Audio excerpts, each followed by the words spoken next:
அண்ணி. மைசூர் ட்ரிப் டே 2ல என்ன பண்ணோன்னா, காலையில் ஏஞ்சோன்னே நல்ல ஒரு பிரேக்ஃபாஸ்ட் ஸ்விக்கியில் ஆர்டர் பண்ணி சாப்பிட்டு ரெடி ஆகிட்டு செக் அவுட் பண்ணியாச்சு. நம்ம எங்கே போகிறோம் என்கிட்ட கேட்டா அப்படின்னு ஒரு லுக் விட்டா. பட் ஃபர்ஸ்ட் நாங்கள் வந்தது இந்த சாமுண்டேஸ்வரி டெம்பிள். பார்க்குறதுக்கே செம்ம அழகாக இருந்துச்சு.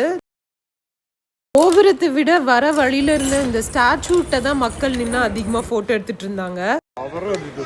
நல்லா சாமி கும்பிட்டுட்டு வேன்ல ஏறி கிளம்பி நெக்ஸ்ட் நாங்கள் வந்த இடம் மைசூர் ஜூ. போய் டிக்கெட் எடுத்தாச்சு. ஃபர்ஸ்ட் நாங்கள் பார்த்தது ஜூவோட மேப்பை. பெரியவங்களையும் மகளினையும் இந்த பேட்டரி வெஹிக்கிளில் ஏற்றிட்டோம். நாங்கள் நடந்தே எக்ஸ்ப்ளோர் பண்ணலான்னு பிளான் பண்ணியாச்சு. ரொம்ப நல்லா மெயின்டைன் பண்ணியிருந்தாங்க. நிறைய அனிமல்ஸும் இருக்குது இங்கே. ஈஸிலி நீங்கள் ஒரு 2 hours ஸ்பெண்ட் பண்ணலாம். குழந்தைங்க என்ஜாய் பண்ணுறதுக்கான ஒரு பர்ஃபெக்ட் ஸ்பாட்.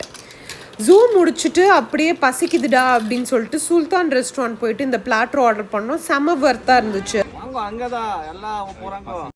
கடைசியாக நாங்கள் பார்க்க வச்சுருந்தது தான் மைசூர் பேலஸ். க்ளோசிங் டைம் கிட்ட போனனால the palace was very empty. உள்ளுக்குள்ளே நாங்கள் மட்டுமே இருந்த ஃபீல் இருந்துச்சு. மைசூர் பேலஸ் இவ்வளோ க்ரௌடே இல்லாமல் நாங்கள் பார்த்ததே இல்லை.